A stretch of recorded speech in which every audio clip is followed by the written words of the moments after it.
The participants will be Bronis Ropė, member of the European Parliament, an MEP, instead of Aurimas Želvys, who had to be on our program. He would be represented by one of his advisors, Mantas Nocius, Lithuanian Business Support Agency. We will also have Dr. Rasa Melnikienė, who is Lithuanian AgriFood Institute Director. So, welcome. Can you hear me well? So now, let me start. I will start from Mr. Bronis Ropė. Let me ask you, could you very briefly present what is the vision of the European Parliament in terms of the Green Deal and digital transformation in the agri-food sector? Good afternoon. Thank you very much for inviting me to this conference. I think it's very important. Every day we find lots of challenges, especially under current conditions. And we have challenges in different fields. We try to understand how to behave, and we cannot live without food, and we need to eat a few times a day, and we want to eat high quality food, of affordable food, and varied food. So this is why the CAP was designed, which basically ensures the need, or should ensure this need. I work in the Green Parliamentary Group, and the Greens basically raised these problems for a number of years, and there is not a single person globally who doesn't know what is green. And we will speak about that today. The CAP is very important. It amounts to 1/3 to the EU budget, some 50 billion in 7 years in the programming period. And on the other hand, the CAP or the subsidies, they support about 70% of the agricultural activity. And other food is earned by the farmer selling its production, its produce. So we believe that we have to compensate for the farmer, because the farmer will not be able to pay. The situation is that the new regulations were proposed by the new Commission in 2018, and there was no Green Deal, no strategy, climate strategy, no biodiversity strategy, and the Commission that came some year ago, they had a vision, the Green Deal, and it looked into the new regulations, and the Parliament, when negotiating on the newest decisions, they looked into the ways how to implement those good ideas. And according to the position of the Parliament, it was approved then, and they said that the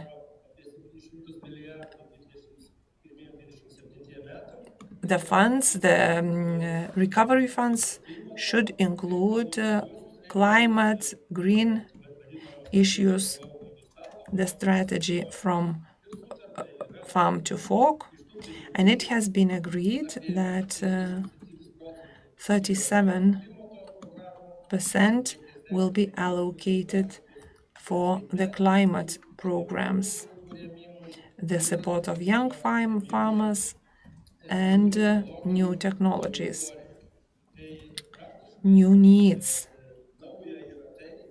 What is new is that for 21, the member states will get some 10 billion euros for to implement biodiversity technologies. Lithuania will get some 140 million, and we would need to use that money in a few years. The EU foresees some 10 million for research and development in the future. The discussion is ongoing.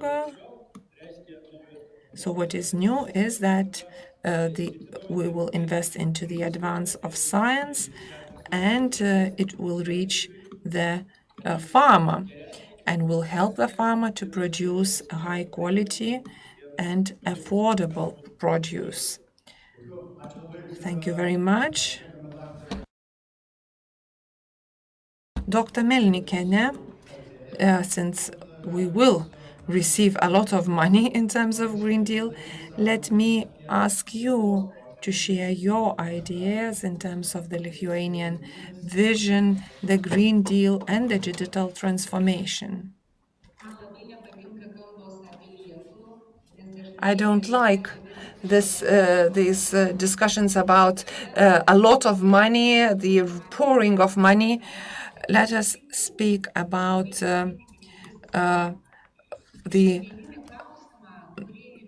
the money that will be basically absorbed with real purpose. How could digital technologies contribute to the Green Deal? I think this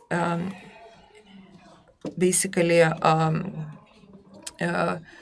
contribution could be big. And I think that in terms of the Green Deal for Lithuania, what will be important would be the process improvement on the market. Certain innovations have been implemented. We need to improve the activity, also the work costs, the labor costs. Also, we would need to look into the prevention and diagnostics of basically diseases, and also the management of food chain. We are talking about the waste of food in terms of the crisis. But what we need to do is that digital technologies enable us to look into different business models. That helps us to improve the vitality of rural areas. I think we should focus on that a lot. Now, let me give the floor to Mr. Fedotovas. Now, this is the year of plant protection. How digitalization can improve this area? Maybe we could speak. You could speak from your institution perspective. Good afternoon. I do hope you can hear me well. Thank you very much for this invitation to take part. The year 2020 is the year of plant welfare. health, plant protection, in order to focus on plants. And if we speak about agriculture, agriculture is production, and what is important for production is scale and productivity.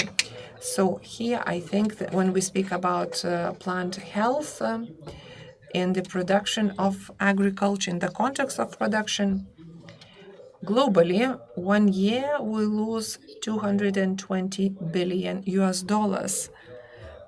in terms of production due to different animal diseases and pests.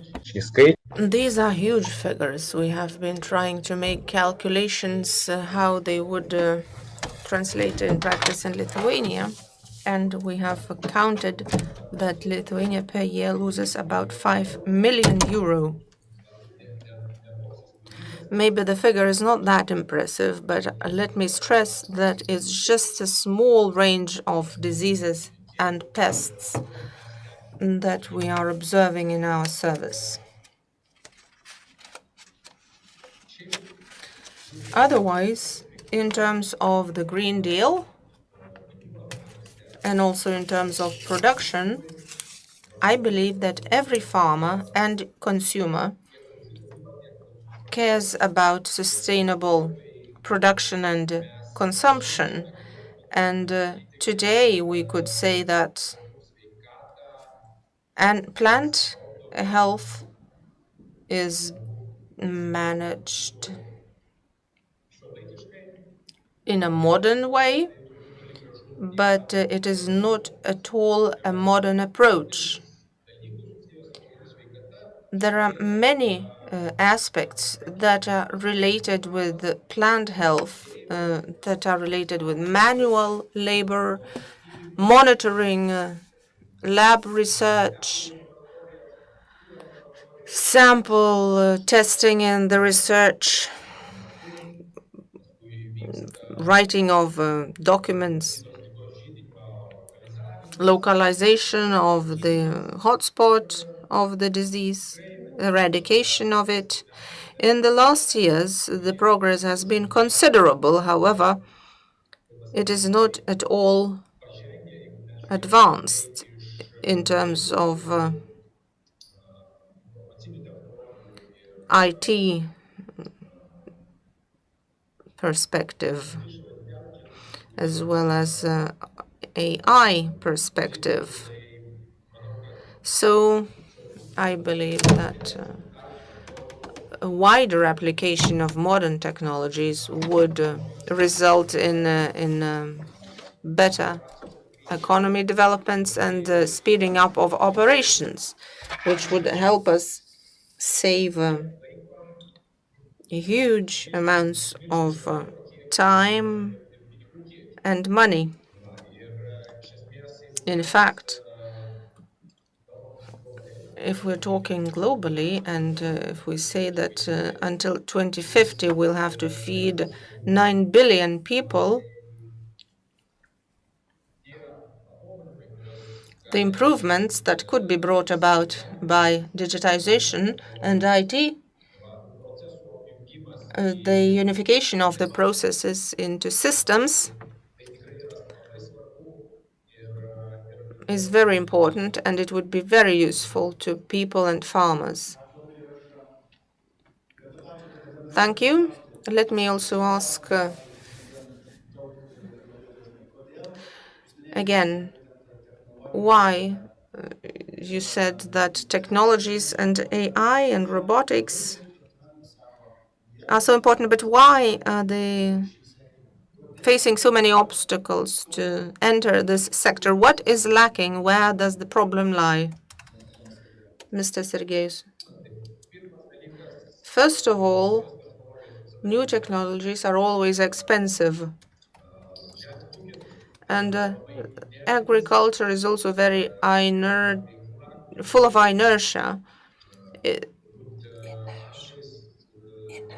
inertia. And the technologies are handed over from generation to generation. And of course, certain breakthroughs have happened that allowed to speed up processes. And these technologies are becoming more and more widespread, but the main obstacles are the price and the knowledge about the technology. So here, I believe, one of the problems in agriculture is that fewer and fewer young people engage in farming. And the EU is trying to support this trend to attract more young people into agriculture. And I believe that the advent of new technologies would, without any compromise, attract more young people to agriculture. So let us wait for the new generation. And now I would like to ask Mr. Mantas a similar question. What specific help and investment measures could business expect in order to digitize and their activities and make them greener? What is the perspective for the coming years? Are the COVID-19 and DNA plans will have any impact on that? Hello, thank you for inviting Business Support Agency. Indeed, the time now is very interesting and unusual because unexpectedly we have a lot of money. The question is how to use them successfully. Of course, the DNA plan foresees a lot of financing to the green course and the digital transformation of the agri-food sector. But it is not very concrete. It is understandable that the new government will revise the DNA plan and other plans. So the opportunities are really huge and unexpected because of COVID-19, because before we used to always think about how to find more money. Now we have another question, how to successfully and efficiently invest all this money so that they have a real impact. So now the financing period has finished. The last money should be distributed by the end of 2020. And right after that, normally, there would be about a year's break. It's not only a problem of Lithuania, but of the EU. There used to be quite a long break. This year, we cannot afford this luxury. Therefore, we face huge challenges in the government and in the business support agency because we are an implementing agency and we are working in the front line. We have accumulated quite a lot of experience. From the current financial perspective, we administrate more than 1,500 projects. It's indeed quite a considerable amount, 1.3 billion euros. And we are preparing for new investments that will come and quite rapidly. So we are ready, together with the agro-business, to work in order to advise our government how to distribute this money more evenly. Once again, let me repeat that the DNA plan has a lot of good and right things, but it's not clear how they will have to be implemented. The money is really quite a lot. So now we have all together work very quickly and diligently to move these investments into correct direction. Our agency is financing the Digitization and Innovation Center. We have had the honor to take part in the consultations, and I believe that these activities will be successful and will contribute to the digitization of the agri-food sector. let me go back to Mr. Ropė and ask, from the EU perspective, from the Brussels Tower, how does Lithuania look, and the potential, what potential does it have to appropriate the benefits of the Green Deal, and especially in terms of the digital part of the process? Well, as I said about digitization, member states have been offered to use recovery funds, and for Lithuania, 140 million euros have been allocated for this, both including digitization and using new technologies and support of young farmers. I believe all of this is very important. Secondly, the possibilities are different because today direct payments in Lithuania contribute to only 65 of the European average. I'm glad, however, that for the next period they have been increased by 20%, and they will amount to 70% later. Let us hope that the convergence will take place in 2034-35, so Lithuanian farmers, the Baltic farmers, will have one of the lowest rates of support, and to balance everything in the common European market is quite difficult for them. I don't think they are going to be the pioneers who will be able to do this. Therefore, I encourage business to create new technologies and together with farmers implement them. And I also invite them to use the new program, the Horizon program, that foresees about 10 billion euros for the next period, so that the Lithuanian business and science can provide Lithuanian farmers with the tools to use them. Today, our farmers are already digitized. We have invested into broadband internet that covers about 70% of the Lithuanian territory. Today, we have developed technologies such as sensors in the fields in order to monitor the humidity of the soil, in order to reduce the amount of fertilization. Also, milking software, also drones. All of this is new technologies that have come along, but we have to think about cooperation, because small farms otherwise will not be able to use it if we don't cooperate among ourselves.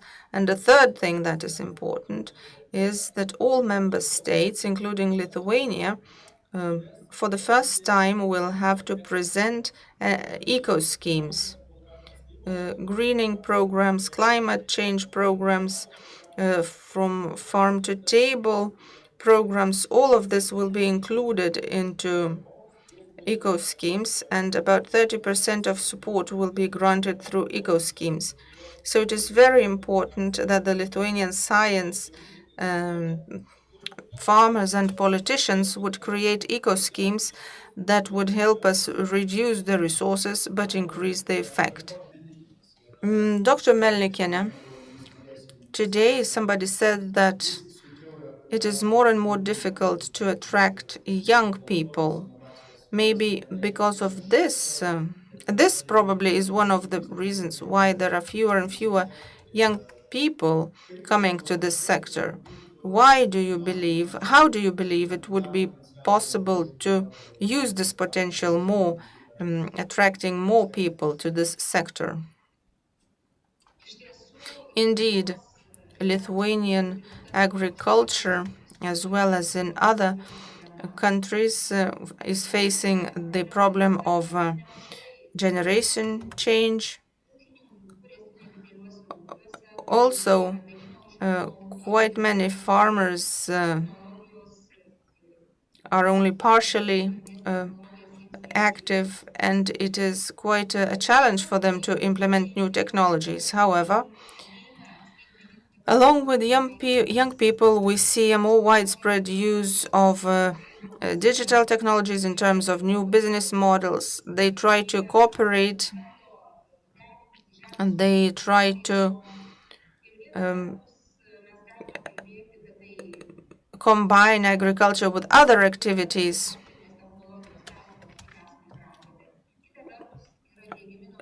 New business models are being implemented that could be then copied and combined with other activities. They could increase the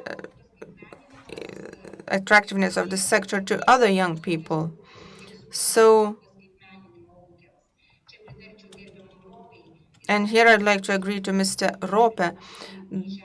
Attracting young farmers to agriculture is very important. However, there is another problem. We have been talking a lot about digitization and support to this in agriculture, but I believe that it is very important to ensure as efficient and targeted support as possible to technology developers, because Lithuania has a lot of potential in this area. And this could be our breakthrough, so that we could sell not only agricultural products. I don't agree that Lithuania is not competitive. We are competitive. We are exporting more and more. However, it would be very important if we could sell not only the products, but the technologies to grow these products, and would become a leader in the EU among other countries.